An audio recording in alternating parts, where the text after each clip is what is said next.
1절에서 8절 말씀 같이 읽습니다. 시작. 하루는 예수께서 성전에서 백성을 가르치시며 복음을 전하실 때에 대제사장과 서기관들이 장로들과 함께 가까이 와서 말하여 이르되 당신이 무슨 권위로 이런 일을 하는지 이 권위를 주니가 누구인지 우리에게 말하라. 대답하되 이르시되 나도 한 말을 너에게 물으리니 내게 말하라. 요한의 세례가 하늘로부터냐 사람으로부터냐. 그들이 서로 의논하여 이르되 만일 하늘로부터라 하면 어찌하여 그를 믿지 않느냐 할 것이요 만일 사람으로부터라 하면 백성이 요한을 선지자로 인정하니 그들이 다 우리를 돌로 칠 것이라 하고 대답하되 이르되 어디로부터인지 알지 못하노라 하니 예수께서 이르시되 나도 무슨 권위로 이런 일을 하는지 너에게 이르지 아니하리라 하시니라. 그리고 누가복음 21장 29절에서 38절 말씀. 누가복음 21절 29절에서 31절 말씀입니다. 같이 읽습니다. 누가복음 29절에서 38절 말씀 같이 읽습니다. 시작. 내 아버지께서 나라를 내게 맡기신 것 같이 맞나요? 22장 네. 예, 자 다시 무화과 나무 비유 시작. 이에 비유로 이르되 무화과 나무와 모든 나무를 보라. 싹이 나면 너희가 보고 여름이 가까운 줄을 자연히 아나니 이와 같이 너희가 이런 일이 일어나는 것을 보거든 하나님의 나라가 가까이 온 줄 알라. 내가 진실로 너희에게 말하노니 이 세대가 가기 전에 모든 일이 다 이루어지리라. 천지는 없어지겠으나 내 말은 없어지지 아니하리라. 너희는 스스로 조심하라. 그렇지 아니하면 방탕함과 술 취함과 생활의 염려로 마음이 둔하여지고 뜻밖의 그날이 떡과 같이 너희에게 임하리라. 그날은 온 지구상에 거하는 모든 사람에게 임하리라. 그러므로 너희는 장차 올 이 모든 일을 능히 피하고 인자 앞에 서로 항상 기도하며 깨어 있으라 하시니라. 예수께서 낮에 성전에서 가르치시고 밤에는 나가 감람원이라 하는 산에서 쉬시니 모든 백성이 그 말씀을 들으려고 이른 아침에 성전에 나아가더라. 아멘. 잠깐 기도하고 말씀 나눕니다. 은혜로우신 아버지 하나님, 오늘 주님과 함께한 7일간의 동행 가운데 오늘 다섯째 날에 있었던 일들을 서로 나누고자 합니다. 하나님께서 이 시간을 귀한 시간을 통하여서 우리가 예수님과 동행하며 예수님의 발자취를 따라가며 예수님께서 마지막 동안 또 우리에게 무엇을 말씀하시고자 하시는지를 깨달아 하는 귀한 시간이 되어지게 허락하여 주시고 이 동행을 통하여서 우리 예수 그리스도의 마음이 우리 마음 가운데 부어진 바 되어지는 귀한 은혜를 누릴 수 있도록 은혜를 더하시고 또 아버지 하나님 우리 고난주간을 통하여서 우리가 다시 한번 예수님의 고난을 깊이 묵상할 수 있는 귀한 시간으로 인도하여 주시옵소서. 감사를 드리며 예수님의 이름으로 기도드립니다. 아멘. 할렐루야. 오늘은 예수님과 동행한 5일째입니다. 그래서 오늘은 방금 읽었던 말씀을 가지고 다시 성전에서라는 제목 갖고 은혜를 나누고자 합니다. 예수님께서 월요일날 또 예수님께서는 이 성전을 생전에 한 5번에서 6번 정도 방문하셨던 것 같아요. 왜냐하면 어릴 때에 또 12살쯤 되는 해에 또 올라오셔서 성전에서 어린아이가 12살 되는 아이가 성전에서 강론을 했다 그렇게 얘기를 하잖아요. 그죠? 그래서 그때 사람들하고 강론을 하신 것이 아니라 사람들에게 그때는 자기가 말할 말씀하시는 가르치시고 그렇게 할 수 있는 권위는 없지만 위에 있는 사람들에게 장로들에게 질문할 수 있는 그런 권리는 있었어요. 아이들이 그때 성전에 나와서 이 장로들과 이게 지도자들에게 자기가 궁금했던 부분들을 이렇게 물어볼 수 있었어요. 그런데 예수님께서 12해쯤 되실 때는 그 질문하는 것이 그 또래의 아이들이 질문하는 것과 달랐어요. 그래서 그 사람들과 막 이제 논쟁을 벌이는 거예요. 이제 서로 이제 의견을 주고받고 이렇게 하시는 거예요. 그런데 예수와 그 마리아와 요셉은 예수님께서 오는 줄 알고 집으로 돌아갔다고 그랬잖아요. 그죠? 그런데 보니까 없어. 예수님께서 안 계셔. 그래서 다시 와서 성전에서 그렇게 질문하고 답하고 이런 것을 보시고 왜 여기 있느냐 이러니까 내가 아버지 집에 있어야 되는 줄 알지 못하나이까 이런 대답을 하잖아요. 그죠? 이거를 그러면서 한번 하셨고 그리고 예수님께서 이 땅 가운데 공생애가 3년 반쯤 된다라고 이렇게 하는데 성경에서 이렇게 정확하게 예수님께서 3년 반 동안 계실 때 그렇게만 공생애를 3년 반이라고 딱 정하지 않았어요. 그럼 어떻게 할 수 있을까? 그것은요, 이 학자들이 예수님이 6월절에 성전에 오신 것들을 세가지고 이렇게 세어보니까 3번 정도 되었다고 그렇게 말하거든요. 그래서 예수님의 공생애를 3년 반이라고 이렇게 기록하고 있는 거예요. 그래서 예수님께서 이제 공생애를 시작하시고 예루살렘 성에 여기 6월절을 지키기 위해서 한 3번 정도 오신 것들을 하면 6월절이 3번이면 3년이잖아요. 그리고 앞뒤로 해서 이렇게 6개월에서 3년 6개월 정도 된다고 이렇게 추론을 하는 거예요. 정확하게 예수님의 공생애가 그러니까 일반인으로 사실 때 말고 하나님께서 부탁하신 그 일들 공적인 생활을 하신 게 3년 반이라고 그래서 이렇게 우리가 셀 수가 있는 거예요. 정확한 건 아니에요. 정확한 거는 여러분이 천국 가시는 예수님께 물어보시기를 바랍니다. 그래서 이렇게 3년 반이라 이렇게 했는데 오늘 이 사건은 화요일 날 있었던 얘기예요. 있었던 사건인데 우리 지금 요일로 따지면 화요일 날 있었던 사건인데 예수님께서 금요일 날 예루살렘 금요일 날 베다니에서 마지막 그 6월절 만찬을 즐기시잖아요. 그죠? 문둥병 되었던 시몬의 집에서 이렇게 잔치에 초대받아 주빈으로 초대받아서 거기서 6월절 만찬을 하시고 토요일까지 하시고 주일날 예루살렘 성에 입성하셔서 날이 저물매 다시 베다니로 나가셨다가 월요일날 성전에 올라서 성전을 깨끗게 하신 일이 있으셨잖아요. 그죠? 어저께 했는데 성전을 깨끗게 하시고 나서 다시 베다니로 나가셨고 여기는 오늘 본문에 보니까 감람원이라는 곳에 그러니까 베다니 정도 되겠죠. 그죠? 그 마을로 나가셨다가 다시 날이 새니까 성전으로 올랐다 이렇게 했는데 이 사건이 화요일날 있었던 사건이 아주 긴 사건이에요. 그때 화요일날 성전에 다시 오르셔서 많은 사람들을 가르치시는데 오늘 보니까 그 복음서에 보니까 많은 무리와 이렇게 제자들을 가르치셨다 이렇게 했는데 누가복음에는 뭐라고 얘기를 했냐면 헤롯 왕과 사두개인과 율법사들과 바리새인들도 함께 있었다라고 그렇게 기록을 하고 있습니다. 오늘 우리가 읽었던 말씀 가운데서도 바리새인들이 있었다고 이렇게 기록하고 있잖아요. 그죠? 이렇게 성전에서 많은 사람들을 가르치실 때 이 종교 지도자들이 주목을 하고 있었어요. 그러면서 예수님께 뭐라고 말씀하시냐면 당신이 무슨 권세로 성전을 깨끗게 하고 뭐 장사하는 사람들을 내쫓아보내고 그게 맞는 거긴 하지만 맞는 말이니까 어떻게 얘기는 할 수 없고 그건 무슨 권세로 이 일을 하느냐라고 이렇게 물어보는 거예요. 그러니까 예수님께서는 그 말씀에 대답을 하지 않고 뭐라고 말씀? 나도 너에게 이 말 한 가지를 물어보겠다.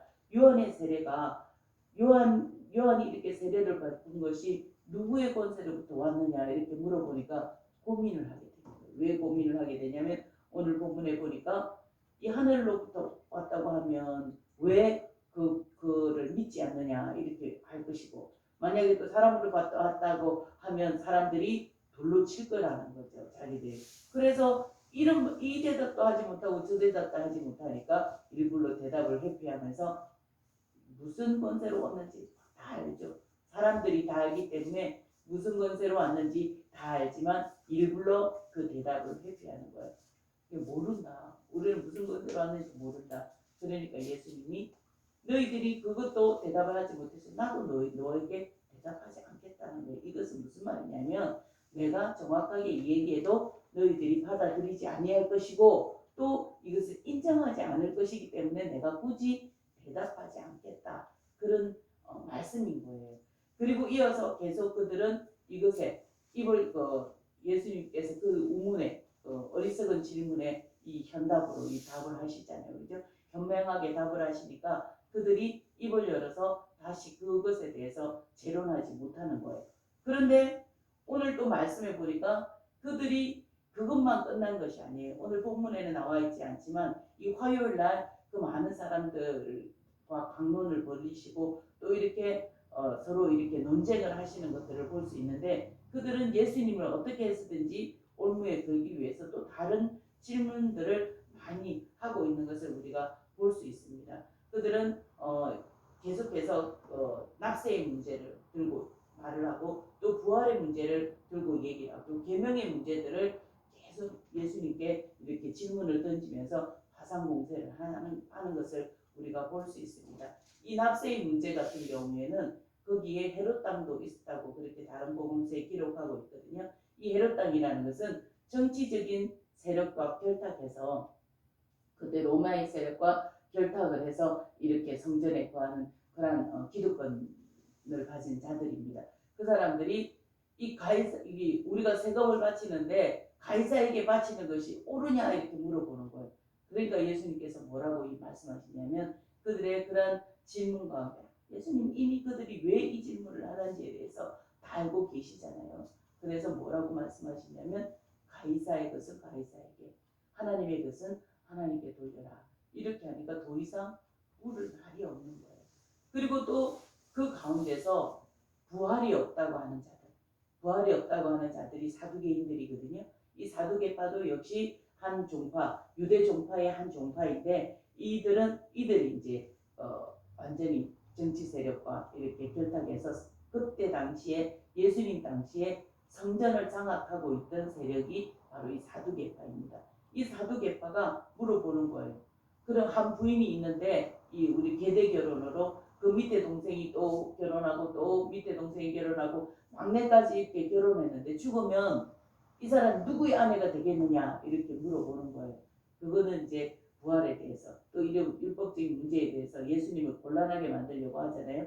그러니까 예수님께서 이 질문에는 뭐라고 대답했냐면 부활할 때는 시집도 아니 가고 장가도 아니 간다라고 이렇게 말씀하시잖아요.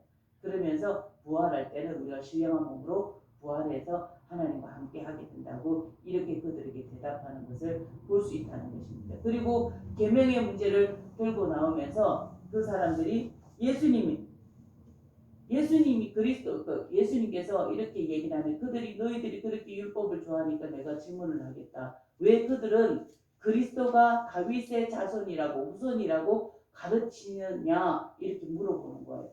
그러니까 그 사람들은 성경이 기록되어 있으니까 이렇게 말한다 이렇게 얘기를 하거든요.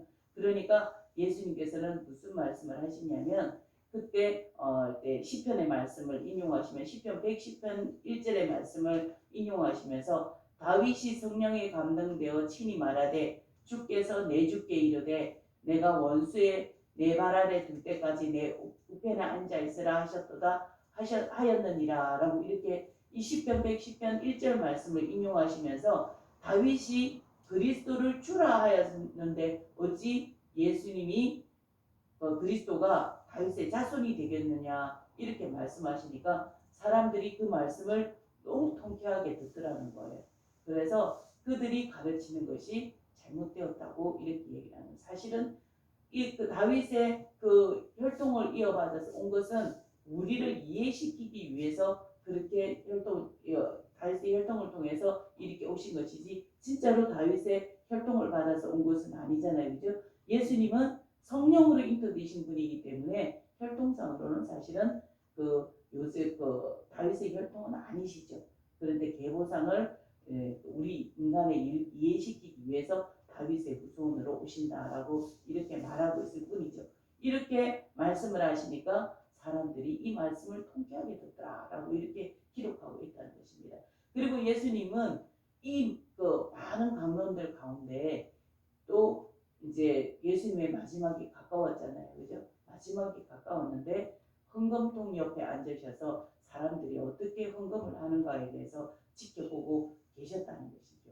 그런데 그 한 가난한 가부가 드린 두렙돈, 그러니까 랩돈 2개를 이야기하는 거예요. 이것은 헬라식 화폐의 단위가 랩돈이에요. 랩돈인데 이제 이 로마식 화폐는 그 성경에는 뭐라고 이야기해요? 2랩돈, 즉 한 고드란트라고 이야기를 하거든요. 그러니까 이 2랩돈은 이 고드란트로 로마식 화폐식, 헬라식 화폐 이 두 랩돈은 한 고드란트가 되는 거예요. 그러니까는 로마식 화폐의 2분의 1이 되는 거죠. 이것을 이야기하시면서 이것은 지금 오늘날 우리 돈으로 환산하면 한 2,000원 정도, 그때 당시 하루 생활비를 드린 거라고 이렇게 이야기할 수 있죠. 이 정도가 되는 돈이지만 주님은 그 돈을 드린 여인의 헌금을 보고 가장 큰 헌금을 드렸다라고 인정해 주십니다. 이렇게 예수님은 마지막 지상 사역 가운데 헌금에 대해서 지적하시는 것은 우리의 헌금 생활이 중요하시기 때문에 그렇게 지적하셨다는 것입니다. 하나님은 만물의 주인이십니다. 그러나 주님은 우리의 예물을 기뻐하십니다. 물질 자체가 아니라 그 물질에는 우리의 마음이 들어있기 때문이라는 것입니다. 그래서 예수님이 가보의 헌금을 크다고 하신 것은 물질의 크기가 아니라 주를 향한, 주를 신뢰하는 그 믿음의 크기가 크고 주를 사랑하는 그 믿음의 크기 때문에 생활비를 걱정하지 아니하고 그 예물을 하나님께 드렸다는 것입니다. 그래서 이것을 보면서 과부가 드린 그 예물은 주님을 향한 사랑의 크기이고 또 주님을 향한 신뢰의 크기이기도 하다는 것입니다. 그래서 우리가 이것을 보면서 하나님은 물질을 보시는 분이 아니라 이 우리의 믿음의 크기, 하나님을 신뢰하는 사랑의 크기를 보시는 분이시라는 것입니다. 그래서 우리가 예물을 드릴 때도 적당히 이것 정도면 하면 되겠지, 그렇게 드리지 마시고 믿음으로 우리의 마음으로 정성껏 드리는 예물로 우리 주님이 기뻐하시는 그런 예물을 드리시기를 예수님을 축복합니다. 그런데 하나님께서 이런 예물을 드리시는 그들을 그냥 두고 보시는 것이 아니라 하나님 마음에 합한 자들이 되어지고 하나님을 기쁘시게 해드리는 자들이 되면 하나님께서는 마음껏 하늘 보고를 여십니다. 우리는 이 땅에서 어떤 자들이냐면 하나님께서 부어주시는 그 물질을 관리하는 청지기들이라는 것입니다. 그것을 우리가 기억하시고 하나님께서는 사렙다 과부가 먹고 죽을 그 아들과 함께 먹고 죽는다고 그랬잖아요. 왜냐하면 가뭄이 너무 심하게 들어서 이제는 앞으로 소망이 없는 거예요. 남아있는 그래서 밀가루, 가루를 다 털어서 과자를 구워서 아들하고 먹고 죽으려고 이렇게 기름도 다 되고 이렇게 그랬는데 밀가루도 다 되고 그래서 그것을 먹고 죽으려고 이렇게 했는데 그것을 드리라고 그랬잖아요. 그죠? 엘리야가 나에게 달라고 그랬잖아요. 그래서 그것을 믿음으로 드렸더니 하나님께서는 그 기름병에 기름이 마르지 않도록 그 집에 통이라는 통에는 다 기름을 가득 채워주셔서 그 삶 가운데 기름이 그 가뭄이 끝날 때까지 마르지 않도록 해주셨다고 그렇게 얘기하잖아요. 이것처럼 하나님께서는 그 마음에 합한 자, 하나님의 물질을 하나님의 뜻대로 잘 관리하는 자들에게 하늘의 보고를 여십니다. 뿐만 아니라 순종하는 이삭에게 극심한 가뭄이 들어서 씨를 땅에 뿌릴 수 없을 정도의 그런 극심한 가뭄 가운데도 이삭이 하나님께 순종하고 그 땅에 농사를 지었을 때 그에게 100배나 되는 소출을 얻었다라고 이렇게 하시는 것처럼 하나님께서는 사랑하는 자들, 하나님이 기뻐하는 자녀들에게는 물질을 아끼시는 분이 아니십니다. 왜냐하면 하나님은 물질의 주인이시기 때문입니다. 하나님의 방법은 항상 우리 이성을 넘어 생각에 넘치도록 일하시는 분이시라는 것을 여러분들이 기억하고 이 헌금을 함에 있어 이 헌금의 크기가 중요한 것이 아니라 우리의 마음의 크기, 하나님을 사랑하는 믿음과 우리의 사랑의 크기가 그 헌금에 들어있기 때문에 중요하다는 것을 기억하시기를 바랍니다. 이어서 예수님은 이 종교 지도자들의 외식에 대해서도 크게 경고하고 계시는데 마태복음 23장 1절부터는 뭐라고 얘기를 하냐면 이에 예수께서 무리와 제자들에게 말씀하여 이르되 서기관과 바리새인들이 모세의 자리에 앉았으니 그러므로 무엇이든지 그들이 말하는 바를 행하고 지키되 그들이 하는 행위는 본받지 말라. 그들은 말만 하고 행하지 아니하며 또 무거운 짐을 묻고 사람의 어깨에 지우되 자기는 이것을 한 손가락으로도 움직이려 하지 아니하며 그들이 모든 행위를 사람들에게 보이고자 하니 곧 그 경문의 띠를 넓게 하며 옷을 길게 하고 잔치의 윗자리와 회당의 높은 자리와 시장에서 문안받는 것과 사람에게 랍비라 칭함받는 것을 좋아한다라고 얘기를 합니다. 이것은 무엇을 얘기를 하시고자 하시는 것이냐면 바로 율법을 가르치고 율법을 맡은 그들이 율법은 가르치지만 율법대로 행하지 아니하는 외식하는 행위에 대해서 말씀하고 계신다는 것입니다. 예수님께서 가장 혐오하시고 가장 경계하시는 것이 바로 이런 외식하는 자라는 것입니다. 겉으로는 믿음 있는 척, 또 이 자기가 아주 신앙이 좋은 척 이렇게 얘기를 하면서 그러한 행위를 하지 않는 것에 대해서 예수님은 아주 경계를 하시는 것을 볼 수 있다는 것입니다. 그리고 예수님은 주님이 고난받을 때가 되었지만 아직도 깨달지 못하는 그들에게 성전이 무너질 것과 또 예루살렘의 환란에 대한 경고를 하시면서 안타까워서 눈물을 흘리시는 것을 우리가 볼 수 있습니다. 그리고 제자들과 그를 따르는 무리에게 오늘 읽었던 본문의 말씀 무화과 나무의 징조를 교훈하시면서 깨어있으라고 명령하신다는 것입니다. 이 마지막 때는 징조를 보면 이 마지막 때가 이런 줄 알기 때문에 너희들은 그때 잠들지 않도록 깨어있으라 라고 이렇게 말씀하시는 것을 볼 수 있다는 것입니다. 그리고 사람들은 이러한 예수님의 말씀을 듣기 위해서 이른 아침에 성전에 올랐다고 말하는 것을 볼 수 있다는 것입니다. 이것은 뭐냐면 예수님의 이 사역이 하루 만에 이루어진 것이 아니라 계속해서 이 사역이 이루어지고 있다는 것을 볼 수 있습니다. 성경에는 예수님의 일주일의 행적 가운데 수요일의 행적을 기록하고 있지 않아요. 그래서 많은 사람들은 그때 이렇게 십자가의 죽음을 준비하면서 기도하셨을 것이다 이렇게 얘기를 하는데 저는 이렇게 여러 성경을 읽어보니까 이제 통찰할 수 있는 그런 눈이 생겼잖아요. 저는 이 강론을 하지 않으셨을까? 계속해서 성전에서 가르치시지 않으셨을까 생각이 들어요. 그래서 왜 그것을 근거로 알 수 있냐? 우리가 오늘 본문에도 읽어보았듯이 예수님께서 성전에서 가르치시고 날이 저물면 갓나물이라는 곳에 왔다가 다시 이른 아침에 사람들이 성전에 오르는 것을 보잖아요. 그러면 하루에 이틀에 이루어진 게 아니라는 것을 우리가 알 수 있잖아요. 그래서 수요일 기록이 되어 있지 않고 이렇게 성전에서 이렇게 강론하고 이렇게 했던 것들을 보면 예수님께서 수요일도 그 성전에서 사람들을 가르치시지 않으셨을까 이렇게 생각을 하고 있습니다. 짐작을 하고 있습니다. 오늘날도 마찬가지입니다. 우리가 그 사두개인들과 같이 바리새인들과 같이 종교 지도자들과 같이 그들이 말씀은 풍성하게 갖고 있지만 외식하는 그들은 이른 아침에 그런 사람들의 말씀보다도 예수 그리스도의 살아있는 그 말씀을 사모해서 사람들이 이른 새벽에 성전에 올랐다라고 이렇게 말하고 있거든요. 오늘날도 마찬가지입니다. 우리도 인터넷만 열면 넘쳐나는 말씀의 홍수가 있고 성경 지식들이 있지만 여전히 영적인 갈급함을 해결하기 위해서 헤매는 많은 사람들이 있다는 것입니다. 제가 아는 우리 월요일날 우리 교회에서 이제 스타디가 있거든요. 성경 공부를 해 목사님들끼리 모여서 성경 공부를 하는데 이제 시작됐어요. 그동안 이루어지지 못하다가 이제 오프라인으로 이제 이루어지거든요. 그래서 그분들이 말씀이 뭐냐면 요즘 계속해서 성도들이 교회를 찾아서 나온다는 거예요. 자기 교인이 아닌데 아마 가난한 성도인가 봐요. 왜냐하면 자기 교회는 있었는데 예수님은 믿는데 정해진 교회가 없는 그런 사람들이 이제는 이제 이 방역의 단계가 느슨해지니까 교회들을 찾아서 헤맨다는 거예요.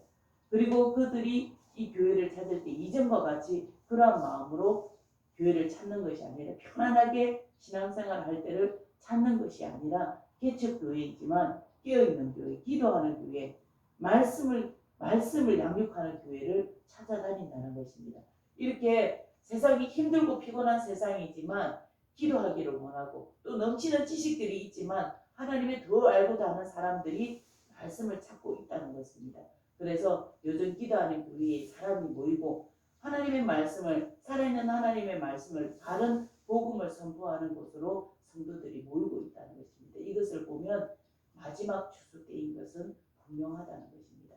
이러한 교회들의 이러한 성도들이 교회의 문을, 그러한 성도들에게 교회의 문을 열 수 있도록 저도 여러분도 깨어서 기도해야 될 줄 믿습니다.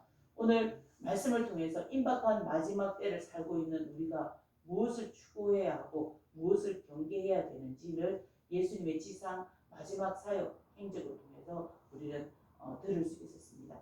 여러분, 물질 만능 시대이고 살고 있지만 우리는 바르게 물질을 쓰고 관리할 줄 아는 그런 선한 청지기가 되어야 된다는 것도 우리가 말씀 통해 깨닫게 됩니다. 또 외식하는 자들과 같이 끝만 허례한 신앙인이 아니라 마지막 때 본향을 기대하는 신앙의 성숙함을 이루시게 되시기를 예수 이름 축복합니다. 이런 우리들의 삶을 통해서 복음이 흘러가고 또 말씀을 사모하는 자들이 갈증을 해결할 수 있는 그런 교회들이 늘어가고 또 기도와 예배를 통해서 하나님의 영성을 듣고 하나님의 임재를 경험하는 교회들이 세워질 수 있도록 여러분들 우리 함께 이 마지막 때 기도하면서 준비해야 될 줄 믿습니다. 우리 교회뿐만 아니라 그러한 많은 교회들이 다시 새롭게 되어지고 정화되어지는 그러한 귀한 계기가 이때가 되어지기를 예수 이름으로 축복합니다. 우리 깨어서 기도하십시다. 그래서 말씀을 사모하는 자들, 기도를 하기를 원하는 자들이 교회에 올 수 있도록 기도하시기를 예수 이름으로 축복합니다. 기도하겠습니다. 살아계신 주님 고맙고 감사합니다. 오늘 예수님께서 마지막 지상사역인 그 사역들을 감당하면서 마지막 임박한 또 십자가에 오르실 때 임박한 이때에 또 많은 사람들에게 외식하는 것을 경계하시고 또 그들의 많은 강론을 통해서 예수님의 권세에 대해서 다시 한번 강조하시고 또 예물에 대해서 강조하시고 또 그러한 강조하는 그 말씀을 들으려고 사람들이 이런 새벽에 성전에 오르는 것을 보면서 지금 이때가 그때와 같이 동일하게 마지막 때가 아닌지 우리가 깨달아 알게 하여 주시옵고 무화과 나무 때를 보면서 우리가 마지막 때를 아버지 짐작할 수 있는 우리 성도들이 되어서 깨어 기도하게 하시고 교회들이 회복되어지는 귀한 계기로 삼아 주시옵소서. 그리하여서 하나님 아버지 교회들마다 살아있는 예배가 드려지고 하나님 기뻐하시는 예배가 드려지고 하나님의 임재가 있는 그런 예배가 드려지는 교회들로 세워지게 허락하여 주시오며 갈급한 심령들의 그 영혼들을 아버지 만족함으로 해결할 수 있는 교회들이 세워질 수 있도록 은혜를 더하여 주시옵소서. 그 가운데 우리 순복음 전공교회가 정말 그러한 교회들로 세워지기를 간절히 구하고 간구하는 가운데 있사오니 하나님 아버지 많은 영혼들을 보내주시고 그 영혼들이 교회를 통해서 살아나는 은혜 역사가 있게 허락하여 주시옵소서. 지금은 우리 주 예수 그리스도의 은혜와 아버지 하나님의 극진하신 사랑과 보혜사 성령님의 내주교통 충만하심의 역사가 오늘 말씀을 통하여서 마지막 때를 준비하며 깨어있기로 작정한 우리 믿음의 권속들 영혼과 가정과 직장과 생업 위에 지금부터 영원토록 함께 있을지어다. 아멘. 우리 오늘 말씀을 기억하시면서 우리 교회를 위해서 같이 중보해 주시는데 주님의 이름을 크게 한번 외치고 통성으로 같이 기도하시겠습니다. 주여!